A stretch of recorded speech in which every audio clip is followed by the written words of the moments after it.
Imagine I told you that the Roman Empire will one day rise again. This series will be a thought experiment about how just that could take place in the next coming centuries. This is part 1, recalling our Roman heritage.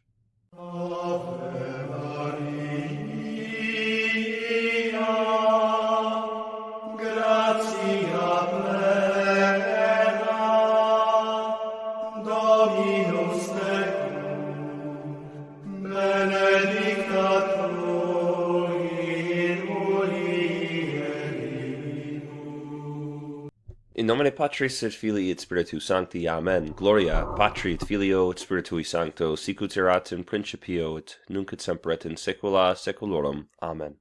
In nomine Patris et Filii et Spiritus Sancti. Amen. Thank you very much for all your support.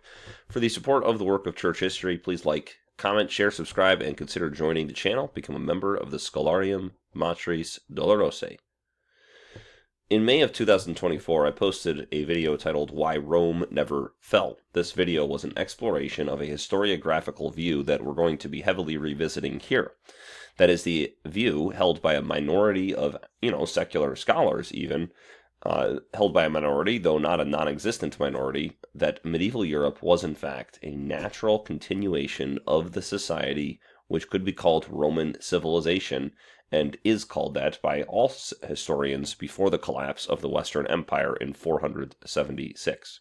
So that is the view that medieval Europe is truly medieval Rome rather than a distinct and new civilization born out of the ashes of the collapse of Roman civilization. And this is a valid viewpoint. Historical categorization schemes are always subjective, of course. Historians create them anachronistically based on cutoff points which seem like logical rupture moments. But obviously, if you were to have lived from the transition between what most historians would call the end of late antiquity or late Rome to medieval Europe, if you were to live in, let's say, the city of Rome from 476 to 477, although you would have experienced the trauma of the fall of Rome or the fall of the city of Rome in the Western, Empire, there would not have been a widespread view that society itself had radically changed. Indeed, Germanic attacks on the West were recurring for centuries before 476, and when Odoacer took control of Rome in 476, he officially recognized Zeno as an emperor of a united Roman Empire in East and West. And so people at the time perceived his conquest as really not a conquest, but as merely a transition in Roman society. There was one emperor once again, which was not uncommon throughout Roman history. And Zeno himself was then to officially recognize Odoacer, the Goth, as the governor of Rome, as a kind of part of the Roman Empire that he oversaw. The Roman Senate actually continued functioning as a governing body in Rome until 603 AD, again demonstrating that Roman society did not collapse in 476. However, most would agree that the later Holy Roman Empire was really more of a Germanic state based upon a bizarre Roman mythology. Most would agree with Voltaire and other early historians that the Holy Roman Empire, which was formally established on Christmas Day of 800, the day that was believed to be the 7,000th day of the world in Christian biblical numbering, and the Holy Roman Empire dissolved in 1806, was, as Voltaire said, neither holy nor Roman nor an empire. But the people who actually lived in this empire did not see it that way. They did not call themselves Roman because they were all just kind of living by a strange myth. They called themselves that, and they called their state that because they believed it. They identified with the ideals of Roman civilization, and they lived on the institutions and cultural elements of Roman civilization because that civilization did not, in fact, cease with the fall of the city of Rome in 476. Even though to be Roman was not an ethnic or nationalist identity during the Holy Roman Empire period.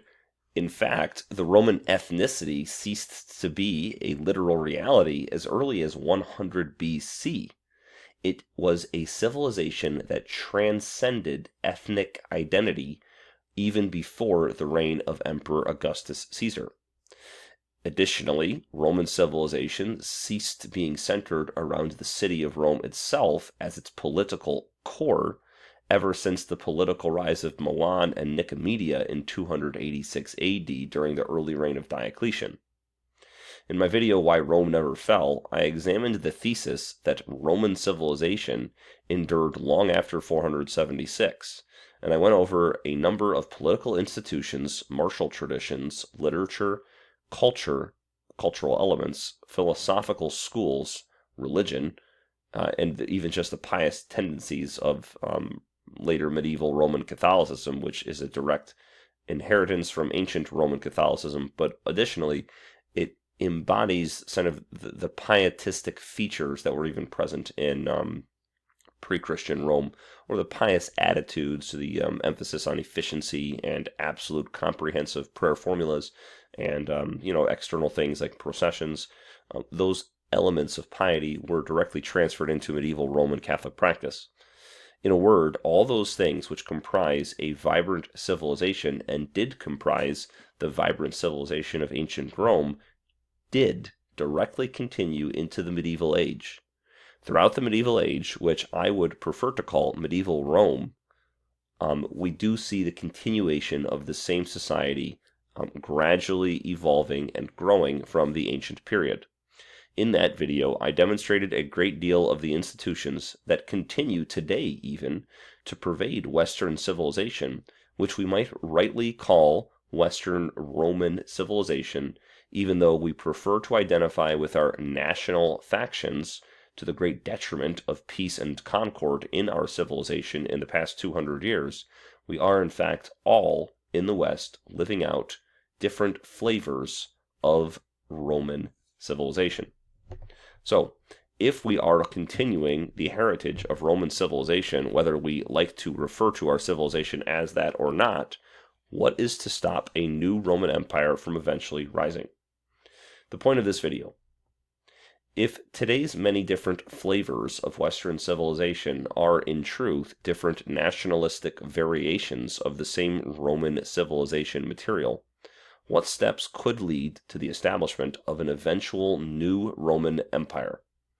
For presentation purposes, this lecture will take as a, frankly, more wild presupposition that a new Roman Empire will in fact eventually be established. This sort of rhetorical tool, or this format, serves the purpose of framing the discussion not as a debate as to whether or not such a radical reorganization of the world order will happen. I'll leave that debate to you in the comments. Please participate.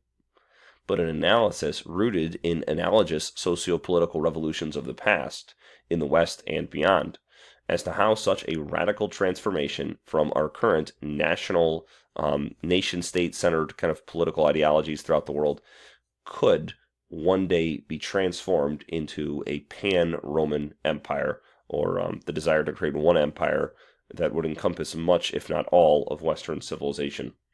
What circumstances could pre-necessitate such a radical change in our kind of views and philosophy of how states should function? The presumption that Rome will rise again is also a fun premise to begin a presentation with, especially in an age in which, those who are more traditional-minded in politics and in religion and in culture find ourselves often discouraged. It can be fun to simply imagine a eventual new glorious Roman Empire. This is especially fun to imagine because it will necessitate the utter destruction of the post-Enlightenment world order and a reawakening amongst Western man toward his Roman roots. But sometimes you have to go ahead and imagine something in order to take the steps to actually actualize it. So it's good to be at least optimistic about the macro trends of global history that will make us more active in actualizing those optimistic ideals. This video will include the following main segments, and it will be a multi-part series. It will begin with a demonstration that we are in fact already a Roman people, at least in the West. We will then have a historical overview of how the present world order formed, and how the present world order became a nationalistic and Enlightenment-inspired sort of rebellion against our conscious acknowledgement of our Romanness. We will then talk about practical steps towards a Roman revival in a future video, and an analysis as to how likely such a transformation actually will be. There might be a supplemental video in there on the complete history of the Holy Roman Empire, because the Holy Roman Empire is, of course, an entire fascinating topic to discuss in its own right, and we'll talk about that here as well. So, part 1, Rome lives on today. Despite the many flags that divide the West, in fact, all these flags represent different variations of the same Roman heritage.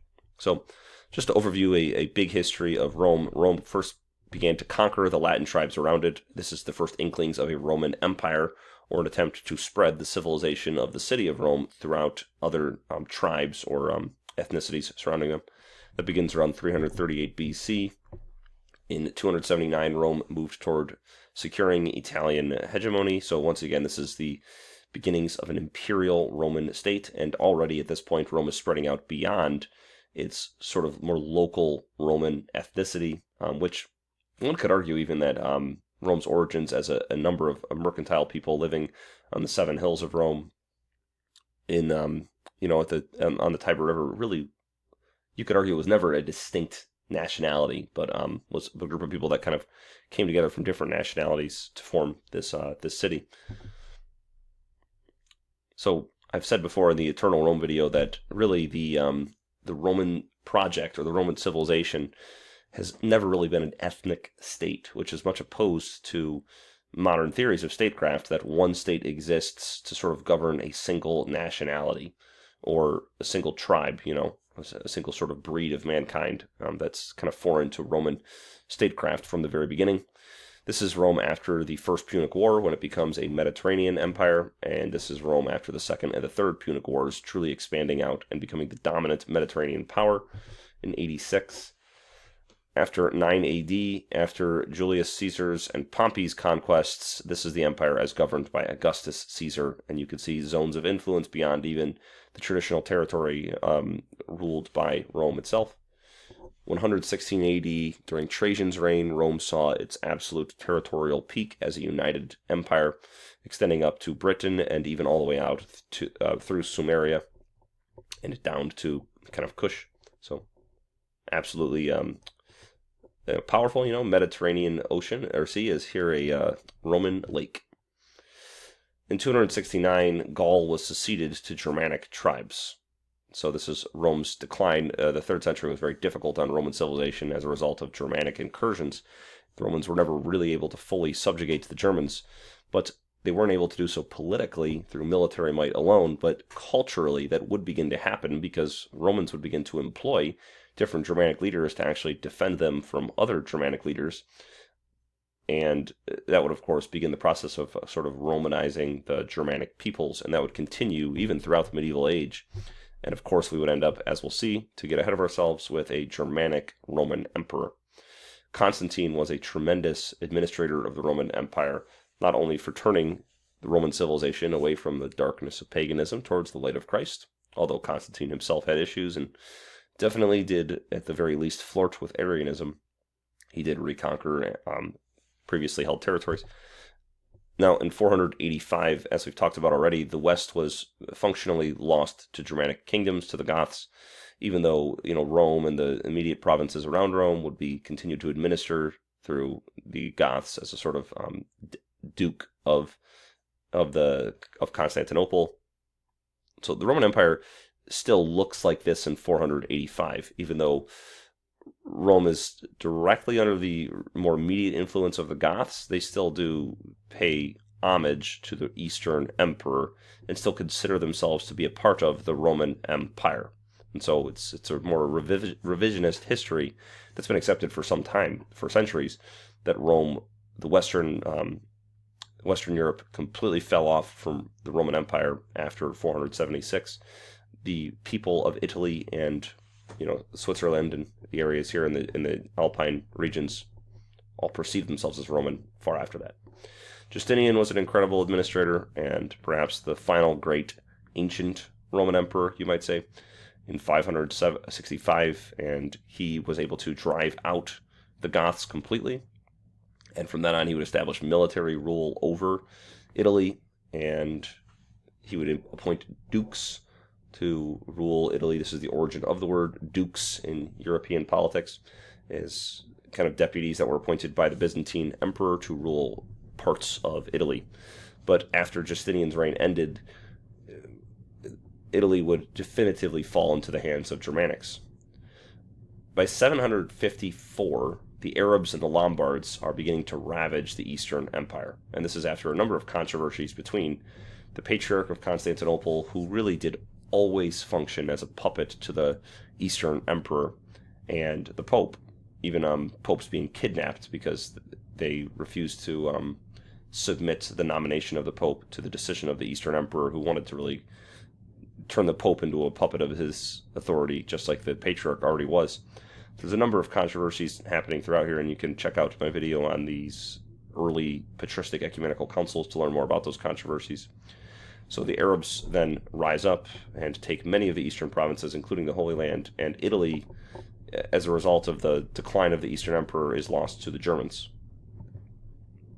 In 800, we have Charlemagne appointed the Holy Roman Emperor.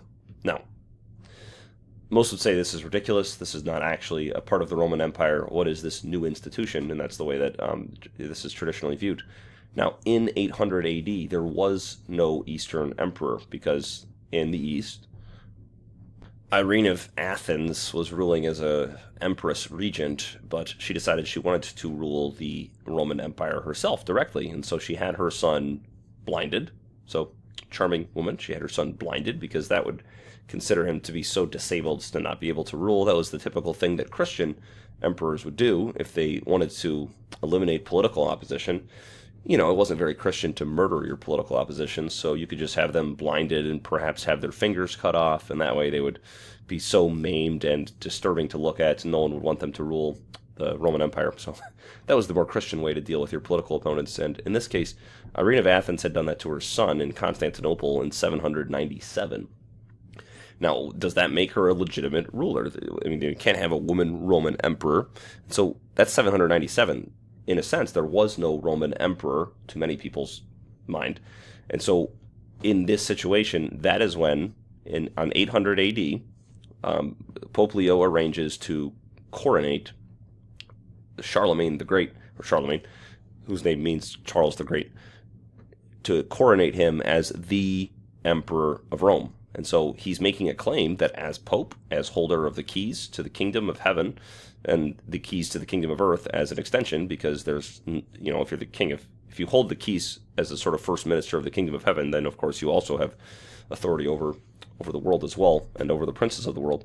The claim here is by Pope Leo is that I actually have the authority to legitimately coronate a Roman emperor. And despite the Christianization of Rome, there's really no constitution to appoint a new Roman emperor ever firmly established. It was always might is right.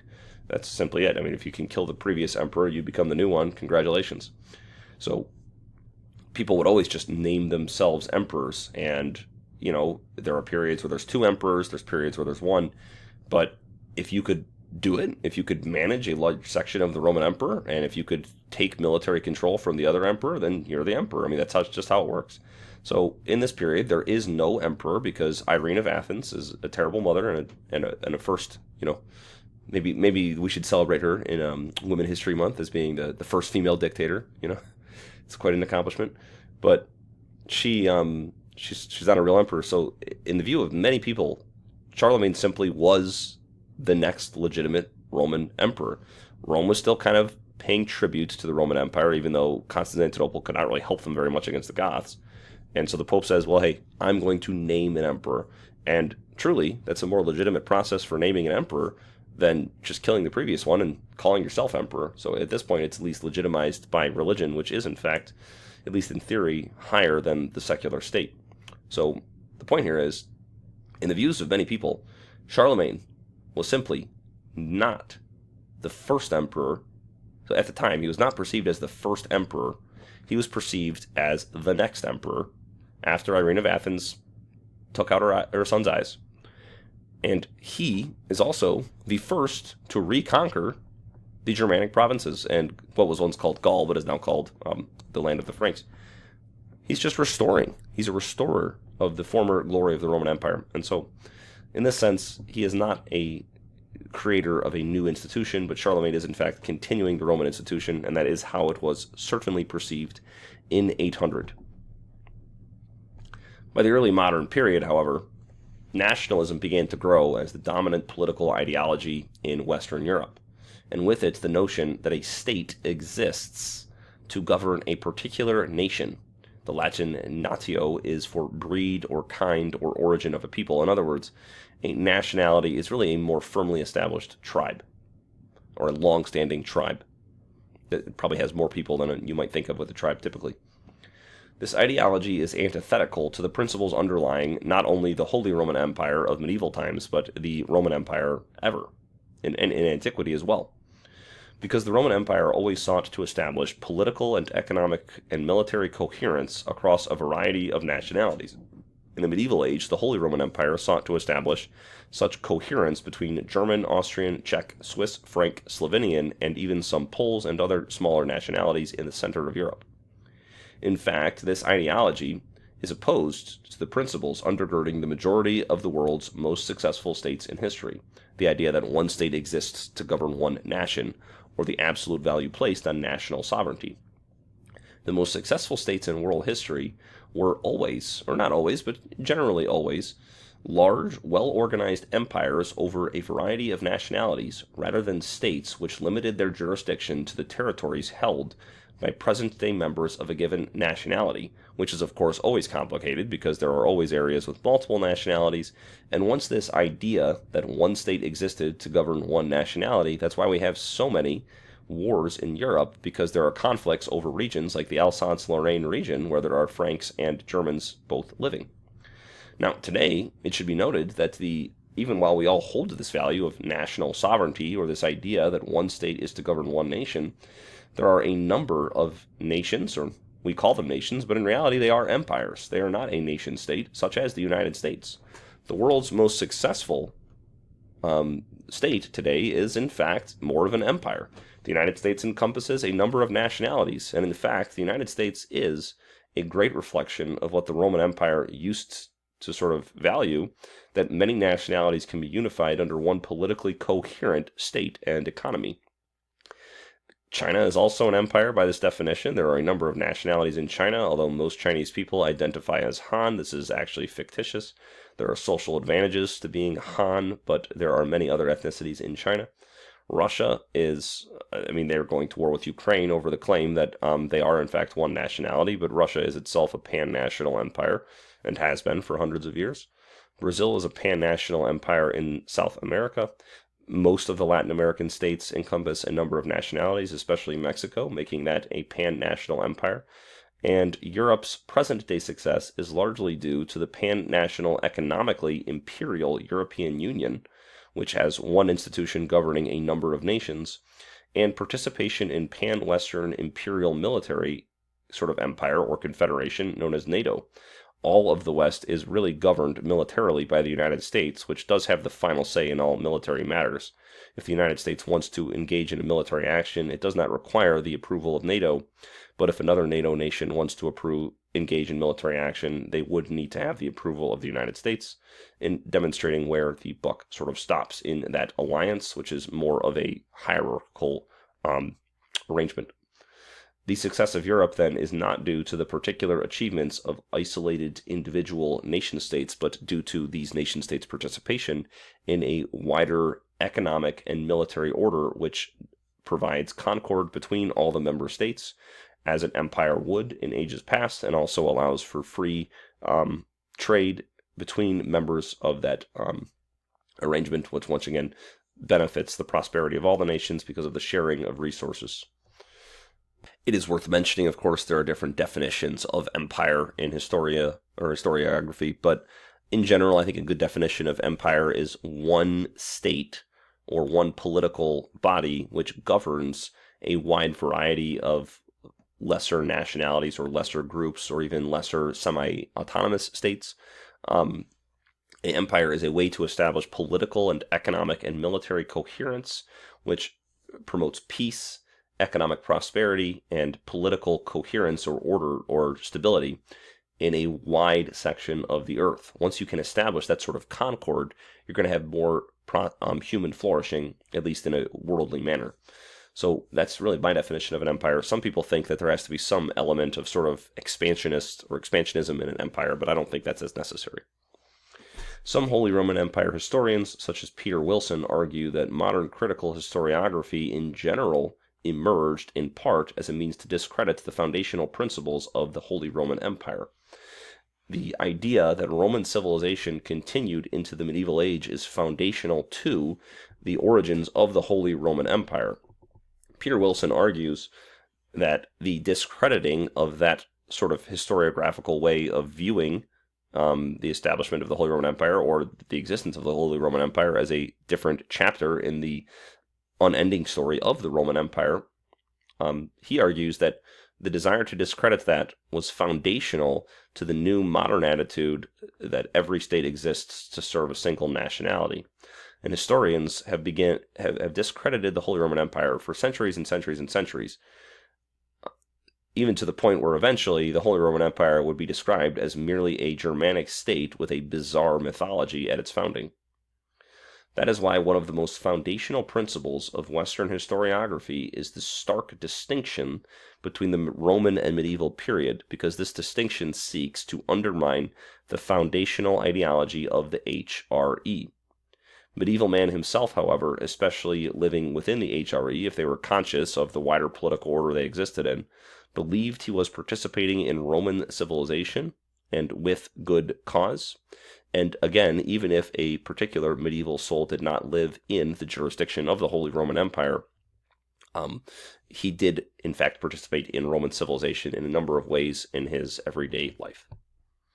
Now, we should note that the idea that the sort of political transition from the Western Empire as we saw it before 476, and then the Unified Empire, which was very weak, ruled from Constantinople, at least it was weak in the West, and then the eventual, what we call Holy Roman Empire, this different chapter in Roman history, the idea that those are distinct civilizations that should not be too, aligned with one another, uses historiographical interpretive tools that we do not use when analyzing Chinese history.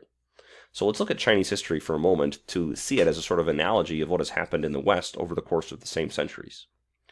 The civilization which we call Chinese is generally considered to have been transmitted directly to the present age, albeit through distinct chapters from the cultural origins which some consider to begin 5,000 years ago, but would certainly begin at least 2,200 years ago, as the very name of China originates in the brief-lived Qin dynasty from 221 to 206 BC.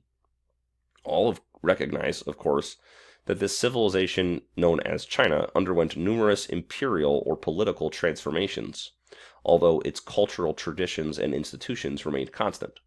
Its ruling dynasties ruled over different portions of the territory now known as China throughout that time. Here's a general timeline of the Chinese dynasties, and if you look at a map of each one, they don't all look like present-day China at all. Present-day China is far larger than all of these dynasties, and these dynasties generally were centered around the Yellow River, but did in fact rule over distinct parts of what we now call Chinese territory. So there are different political centers in China throughout its history. And there's even different political borders of what we call the Chinese Empire, or the Chinese Kingdom, whatever the dynasty. But even within that territory and beyond it, Chinese civilizations persists. Those political bodies which did exist outside of the territory attributed to a particular Chinese empire of history still practice Chinese customs. This is how different political powers could rise up eventually as rival dynasties and then take over sort of the throne as being the leader of the Chinese world, even if they were not able to gain territorial control of the entire Chinese society. And typically when you see maps of these Chinese societies, you see the particular dynasty's territory shaded in with a given color, and then everything around it is just blank. But in reality, everything around it was just governed by lesser kings, lesser lords, who were not, in fact, sort of the part of the center of the Roman Empire, or the Chinese Empire at the time. It's very similar to medieval Europe, because we have the Holy Roman Empire for a period being the dominant political power in Europe. But at the same time, there are different states around it that are sort of circling the sort of gravitational center of the Holy Roman Empire for a time. Eventually, the sort of divine mandate, as the Chinese say, was transferred to a new center of what we could call medieval Roman civilization. Eventually, the Spanish become the central sort of empire of medieval Europe or Roman civilization, then eventually the British do as well. But we still have a continuation of the same civilization throughout all the states of medieval Europe. The same Roman civilization is continuing, even if different political centers emerge and then fall. And today, of course, the United States is sort of the political and economic center of the Western world, or what you could call the Roman world. Roman values had been thoroughly transmitted throughout Europe, and especially to Charlemagne's people, indicating, again, that to be Roman is not to be a given ethnicity, as Mussolini would argue, that it was a sort of Italian ethnic state, which is ridiculous. But in fact, to be Roman is to be a participant in the eternal values of the Roman people. These values continued to be transmitted both within the territories under Charlemagne's rule and then under the rule of the Holy Roman Empire, as well as well beyond, just like Chinese values were transmitted beyond the territories of a given dynasty. Even when the state, let's go back to Europe now. So if you would consider all of these dynasties and even the warring states periods between them to be one single civilization continuing under different political centers, then we should use that same criteria to consider Roman civilization to continue well beyond 476 and throughout the medieval age. Even when the states, which called themselves Roman, or the Holy Roman Empire, declined and then the Byzantine Empire as well, declined in significance as the modern period began around the year 1500. Although, the Austrian kingdom, which I'm calling that because of modern nationalistic interpretive lenses, but the Holy Roman Empire continued to be a significant European power after the 1500s, just not really the central one, after the Spanish Empire began to rise as a result of the colonial empire they started. The existence of a warring states period in Europe between the French, the English, and the Spanish sort of factions of Roman civilization does not equate an end in Roman civilization any more than the warring states periods of Chinese history equate to an end in Chinese civilization. All of the European wars, in a very real sense, in medieval times, in early modern times, and even in the post-industrial age, could be seen as civil wars between members of the same civilization. But when we view politics as an extension of national identity, that's why the wars of the 19th century between the Germans and the French, and the Napoleon's wars, and then between in the World War I and World War II, we see those as sort of existential wars between these different bodies, the Germanic people, the English people, the French people. But in reality, these are all simply elements of Roman civilization engaging in bitter and cruel civil wars, in no small part due to the political theory of nation states, that each nation exists as its own political body. So this is the Holy Roman Empire in 1000 AD. It had to splice together a map of the East and the map of the Holy Roman Empire. So this is the two empires existing side by side for a time. By 1400, we do see that Byzantine begins to sharply decline at the advance of the Turkish Empire, but the Holy Roman Empire continues to exist. Now, in some maps you see of Europe in 1400, the Holy Roman Empire is just going to have a very thin outline around it, and we're going to have all these different independent Germanic states in the middle of it, as a way to try to emphasize that the Holy Roman Empire was almost more of a fiction than a reality, because many historians talk about these kingdoms as though they are all distinct Germanic kingdoms, not one political body, because the Holy Roman Empire by this time was not a very strong centralized empire as the Roman Empire traditionally was, and even was under Charlemagne. But one could also argue that the sort of less strong central leadership of the Holy Roman Empire helped to maintain political coherence throughout the different kingdoms which aligned with this political body throughout the medieval times. That was just responding to the needs of medieval times. It still, for the most part, did establish peace and concord between the states a part of it. And just because there's a more sort of managerial, you might say, center, the Holy Roman Emperor is still establishing coherence by still drawing the different kings together to settle disputes in a sort of, senatorial-like fashion, and determining decrees that would sort of govern and bind all the member states of the Holy Roman Empire. So, yes, there is a weaker central head, but weaker does not always denote, badness. Sometimes it's good to have a more autonomy of individual states.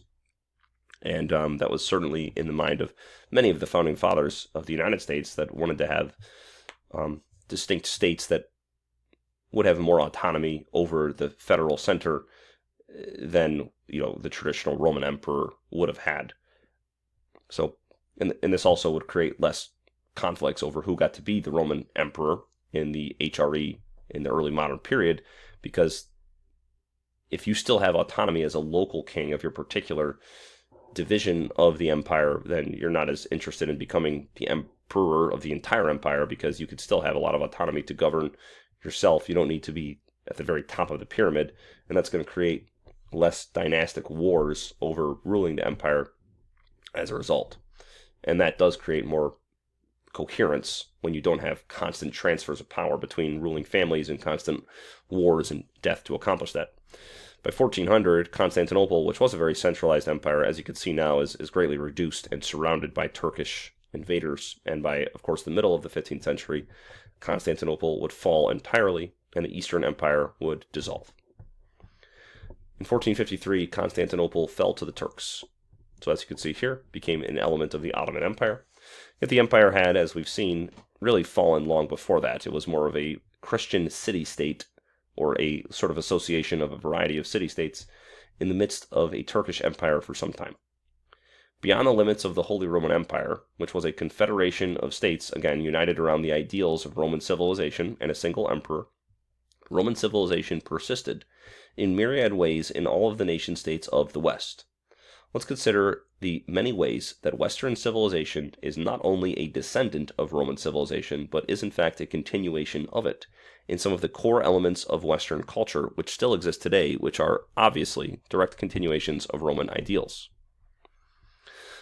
Again, when we speak of Western civilization, we are in fact speaking of the civilization of Rome. The East, as we traditionally refer to it in sort of ecclesiology or in Western history, is really referring to the Eastern European states which existed under the jurisdiction or cultural influence or legal sort of influence of Constantinople, or the Eastern division of the ancient empire. The values and institutions which we think of as Western either have their origins in classical Rome or more especially in Catholic Rome. We can rightly call then Roman Catholic civilization, as opposed to Greek Catholic or Syrian or Chaldean Catholic civilization. The use of Latin Roman law as the basis of legal theory, Roman architecture as the highest ideal of architecture for civic buildings and for ecclesial buildings, and the liturgical customs and dress of Rome were all natural for the states of the West.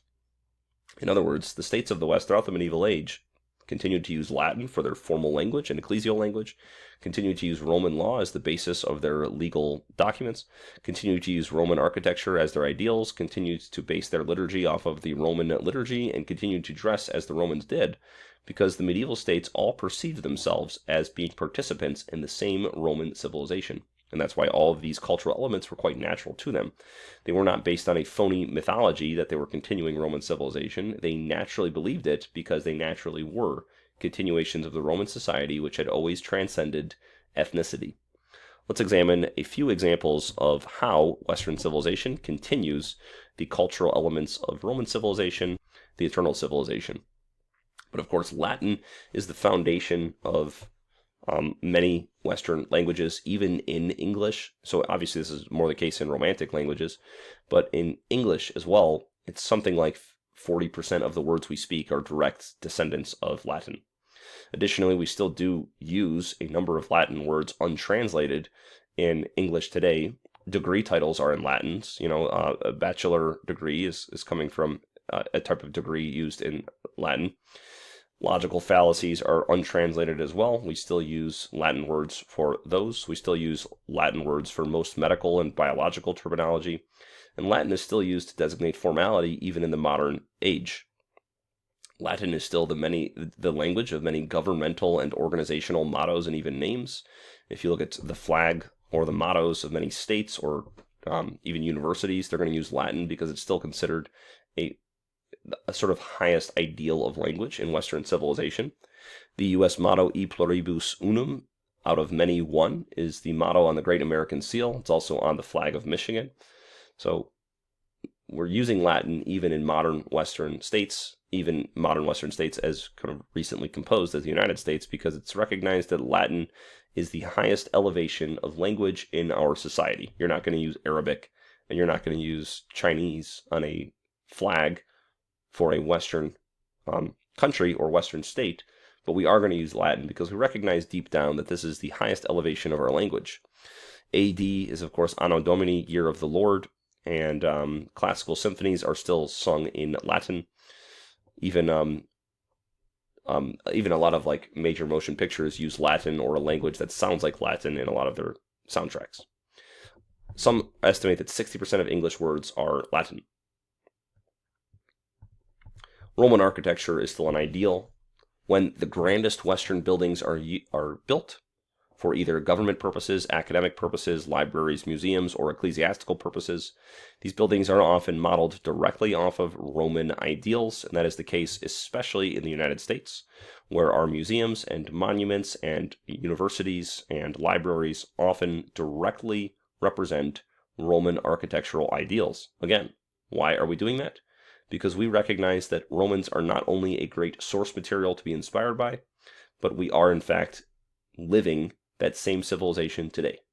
And let's say you were to go forward 10,000 years in history, and you were to archaeologically excavate buildings built in the year 0 AD and in the year 500 AD, and buildings built in 1500 AD, and buildings built in 1800 AD, American monuments. You would identify all of these as being the same civilization because, of course, they are. Roman political ideals continue to exist in Western governments today, even if Western governments today see themselves as distinct from ancient Rome. Now, in the actual Roman Empire, there was famously not really a constitution. As we talked about, might was right in determining who an absolute monarch would be. But there was always ideals for a sort of balance of power between an absolute monarch who would govern swiftly and effectively and efficiently, an aristocratic senate, and a democratic popular assembly. The Roman Empire always had a balance of power, not always, but typically it sought to have a balance of power between representatives from the plebeians, or the common people, an aristocratic body of senators who would help to legislate, and an absolute monarch or an emperor. Obviously, the Germanic Holy Roman Empire did this with a much higher emphasis on aristocratic electors and less of an emphasis on a strong central head. Each of the aristocratic electors served as dukes of lesser kingdoms in the various Germanic states. Additionally, in medieval times, the many Italian republics were directly inspired by the aristocratic Roman Senate. Fascist Benito Mussolini would refer to his failed empire as Third Rome, because he considered classical Rome and the Holy Roman Empire to be the first two Roman empires, and he hoped to start the third, which I would argue he did not, because his empire was built on the foundation of secular political theory, or the Enlightenment, and the atheistic ideals of the Enlightenment. One of his earliest books he ever published was all about how God is not real, and also the idea of a nation state, that one state exists to govern one nationality. It's an ethno-state, and the Roman Empire was always, at its very core, not an ethnic state. And so his view of the Roman Empire is an inversion of traditional Roman ideals.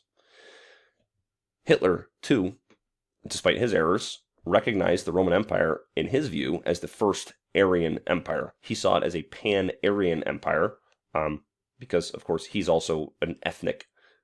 He's hoping to rule an ethnic state of the Germanic people. He also buys into this view to a very radical degree that a state exists to govern a particular nationality. And he views the Roman Empire as an Aryan empire, even though the Roman Empire does extend, beyond the Aryan lands. The Russian Empire also considered itself to be a third Rome, because it considered the ancient Roman Empire to be one empire, and the Byzantine Empire to be a second, and Rome to be a third. The imperial Roman state before the rise of Marxism was directly made use of Roman symbology. The French Republic also drew on Roman ideals in forming its own constitution, and Napoleon was a big admirer of Roman ideals. But the United States also, today, could be perceived as an empire that is heavily based on the ideals for mixed government of the Roman Empire. We have a highly efficient and highly effective and highly central sort of emperor, but in order to prevent him from becoming a dictator, he rules for only 4 years at a time, and then he's reconsidered by the people. So there's a high level of checks and balances in the United States where the people can constantly check political leaders by voting them out of office. There is, in fact, a highly elevated senatorial body, and there's also a lower house of Congress that is more representative of the people, with many more representatives from particular jurisdictions of each state. St. Thomas Aquinas also wrote that mixed government was an ideal form of government. And we'll talk about some Thomas Aquinas' views on kings or on governorship in a few slides. The U.S. government, of course, also directly adopted the Roman term Senate rather than the British term Parliament out of appreciation directly for Roman political ideals. Roman liturgy, of course, informed the form of worship used throughout Roman civilization.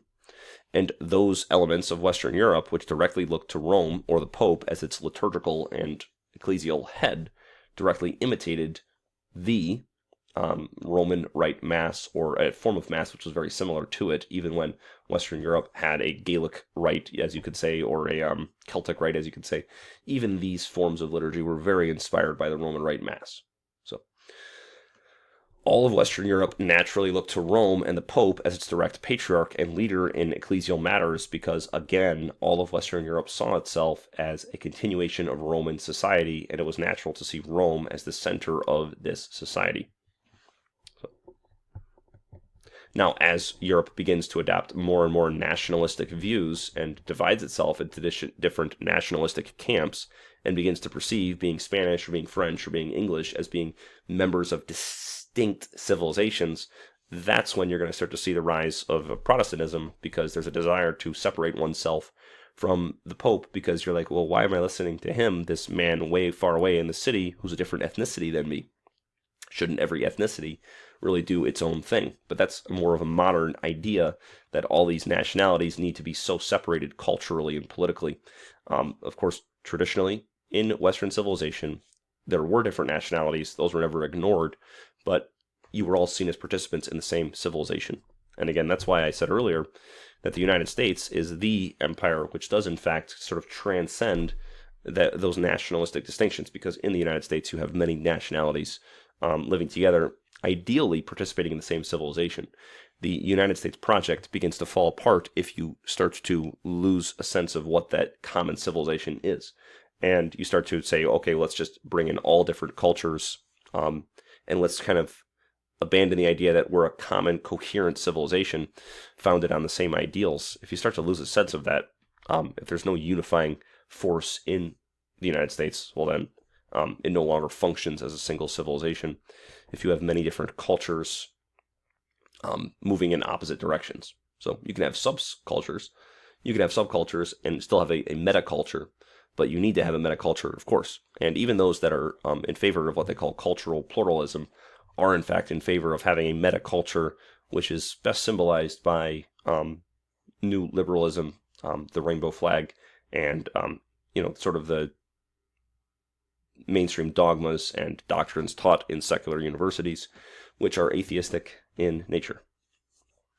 Traditional church shapes are inspired by Roman ideals. They're inspired by the Roman Basilica motto, even in Catholicism especially, but even beyond it. Greco-Roman mythology has a huge influence over the imagery used in the modern West. Of course, the planets are named after the Roman gods, but of course, some argue, such as W.H. Auden argued, that Roman and Greek mythology and the Bible are the foundations, or the two fountains from which all Western literature flow. So he argues that, sort of the Greco-Roman myths are in fact the source material, along with the Bible, for all Western literature. Greco-Roman philosophy stands at the origin of Western academia. The schools of Plato and Socrates and Aristotle especially influenced the scholastic philosophical schools, or the ideal of logical syllogism, the idea that you need to begin an argument with a major premise, and then a minor premise, a number of minor premises extending out of that major premise, and then a conclusion in order to make a logical argument. This is the origin of Western intellectual thought, or academia. The Socratic dialectical method, or question and answers being used to derive truth, is still the primary way that legal proceedings take place, questions and answers, and it still influences major debate tactics used today. And the Platonic use of absolute forms influenced the search for universal laws that govern the universe, society, and human behavior. Greco-Roman Stoicism would influence traditional conservative Western ethics, or morality, and Epicureanism, which saw pleasure as the highest ideal of life, would especially influence post-Enlightenment liberal ethics, or the simple idea that to do what's right, you simply need to do what makes you happy, as long as it doesn't stop other people from doing what makes them happy. So the more conservative moral code, which of course is primarily based on the Ten Commandments, but the idea that you must do virtue-based ethics, you must do what's right and in alignment with your human nature, because you have a fixed human nature that is created by God, and you must do the things that are good for that. That's what determines, what's right and what's wrong is doing the things in alignment with your nature. Humans should do things that are good for humans to do. So there's a fixed morality in traditional sort of Roman Stoicist thought. Epicurean thought is, of course, pleasure is the highest good, and so if you can identify what makes you most happy, you should do that, as long as it doesn't stop other people from doing what makes them most happy. But both of these schools of morality that are dominant in the West today are influenced by ancient Greco-Roman philosophy. Renaissance art in the Middle Ages attempted to revive, among other things, the art forms of classical Greco-Roman civilization, and Catholic artists such as Michelangelo and Leonardo da Vinci were especially inspired by the ideal human body, a major theme in classical art.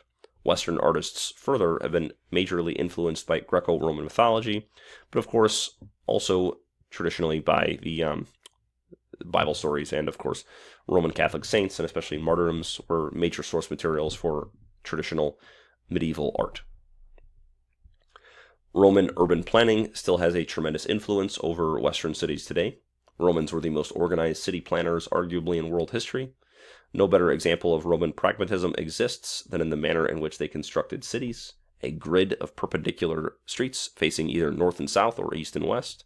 If you want to have a visual that sort of represents Romanism, you should look at this map here, because that is very Roman, just practical, thought out, pre-planned, efficient, a great way to build a city.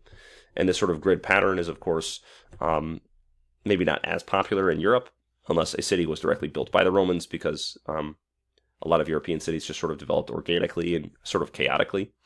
But in the United States, where cities were directly built by builders, or often if they did develop organically around a sort of economic need, like let's say the end of major railroads kind of dumped off into Chicago. And so Chicago originally developed very organically, but then it burns down. And when it was burned down, it was built back with very sort of systematic and logical pattern like this. Romans also built forums, or central spaces in the middle of their cities as a center of the city community. This influenced major American cities as well as virtually all of the cities of Spain and Latin America, which feature central plazas. The Roman Empire was a federal society. Each city had a local magistrate with a governing council ruling it and also ruling surrounding rural areas. Roman cities were governed by appointed magistrates, elected councils, and democratic civic assemblies which could vote on some decisions. In some manner, medieval monarchs granted charters to local magistrates to self-govern urban areas as well, following this direct precedent set down by the classical Roman state.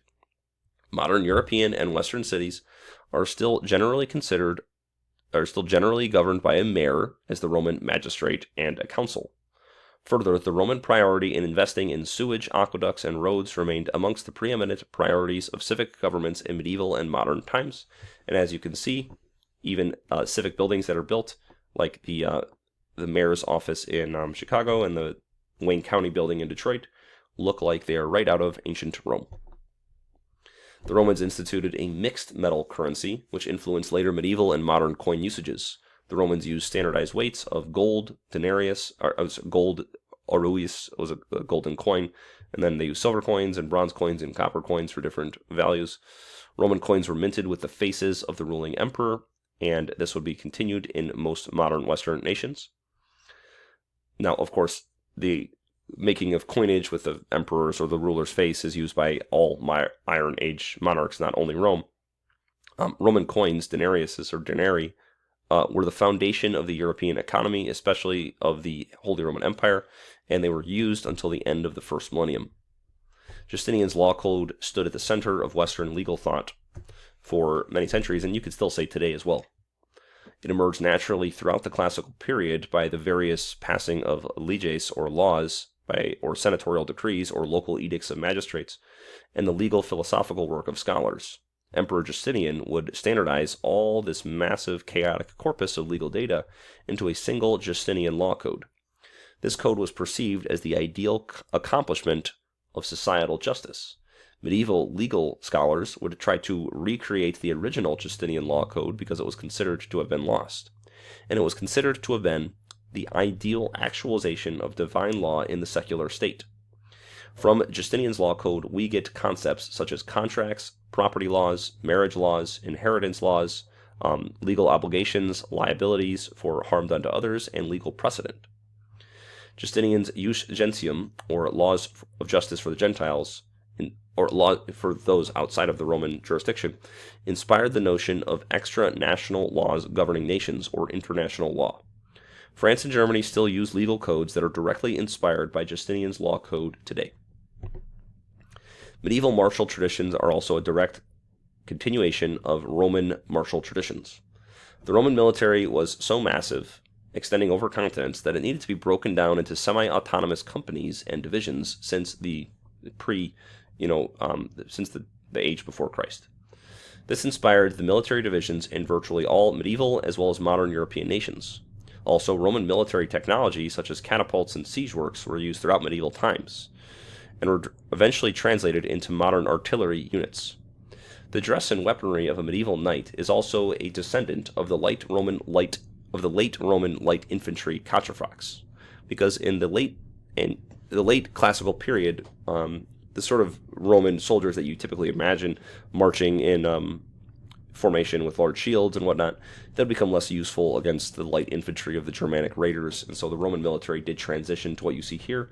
This is, in fact, a group of Roman soldiers, not a medieval European knights. So Roman soldiers would end up transitioning into what we typically perceive of as medieval knights before the collapse of the Western Empire in 476, and the martial traditions of late Rome would continue directly into the medieval age.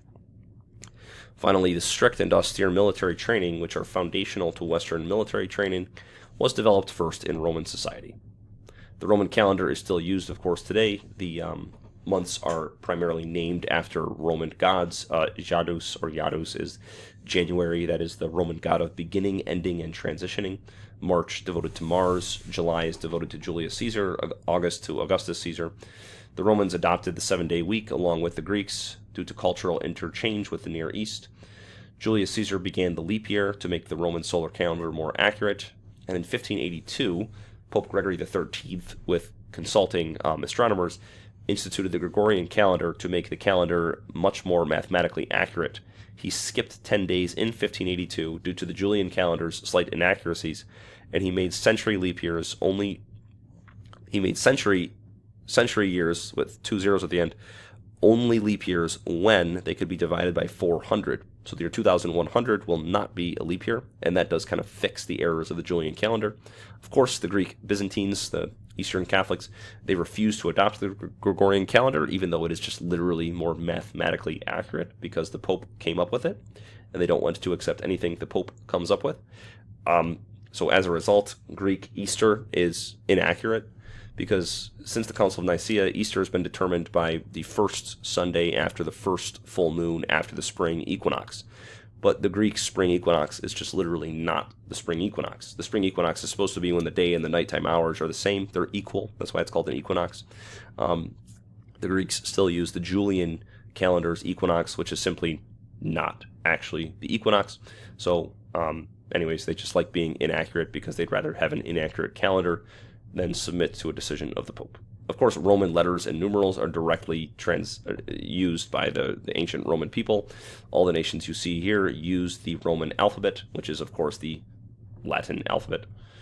And finally, Roman symbology is, of course, still fundamental in Roman civilization today, because all these different nations here still make proud use of the Roman eagle, which begins to be a prominent symbol in the Roman military, because each sort of legion would carry a golden eagle, which was a symbol of honor, majesty, and strength. It is direct descendant of the symbol of the Zeus's eagle, so that's kind of where that comes from. But eventually it loses its association with Zeus and just begins to be a generic symbol for honor, majesty, and strength, and leadership. And so, of course, the United States uses an eagle, but all the many nations you see here, which are participants in the wider Roman civilization, make use of the eagle in their society as a symbol of their nation. Now, Roman Catholicism, of course, is central at the heart of what it means to be a member of Roman civilization, and this is why it is not foreign to who you are, even if you're British or German, to say you are a Roman Catholic, because your nationality is but a flavor of Roman civilization. Christianity in the West is Roman Catholic or Protestant, and Protestantism is in fact a Roman Catholic heresy, typically centered around nationalistic divisions, sometimes implicitly, with the case of like Swedish Lutheranism, which is generally just called the Swedish Church. Lutheranism provides the ecclesiastical framework with which a particular nationality can revolt from Catholic unity, because of the priority given to national identity in the early modern period. Anglicanism is also very explicit, and there were other failed attempts of nationalized Christianity, such as Gallicanism or Febronianism, which is sort of a German version of Anglicanism, and Gallicanism is more of a French version of Anglicanism, Anglican ecclesiology. Which, of course, Protestantism is really based around a theology which is sort of Catholic, but is really centered around Western skepticism, or skeptical of all received tradition, trying to propose other possibilities for philosophy or doctrine that are not the received tradition, because there's a mainstream sort of mind virus in the West since the sort of Renaissance that we must reject received tradition to be truly smart. If you accept received tradition, that makes you an uncritical thinker, and of course, skepticism definitely has its place in intellectual life, and we should be skeptical of things. We should think of things critically, but to sort of, as a matter of fact, as a matter of principle, deny received tradition and try to think of some alternative to all received traditions is, of course, intellectually sort of adolescent and immature. Roman Catholic theology remains the point of reference for Western spirituality, even in Protestant churches. Even Western dabbling with New Age and Eastern religions tends to do so from a very Roman, pragmatic, sacramental, and ends-first perspective, which is distinct from the ways that sort of Eastern mysticism is approached from, sort of members of Eastern civilization. That is going to be the end of part 1 of this series on the establishment of a new Roman Empire. We have firmly here established that the Roman civilization continued throughout the medieval age. In the next video, what we're going to be doing is talking about the principles of Roman Catholic statecraft as a foundation for sort of how politics were perceived throughout the really medieval Roman period, or the Roman Catholic period. So we'll be talking all about that. And then we're going to talk about the nationalistic and secular revolts against the shared Roman heritage. So those are two different forces: Enlightenment-based statecraft, which is intensely skeptical of all Christian tradition, as well as nationalistic statecraft, which is very, very skeptical and opposed to a shared Roman identity.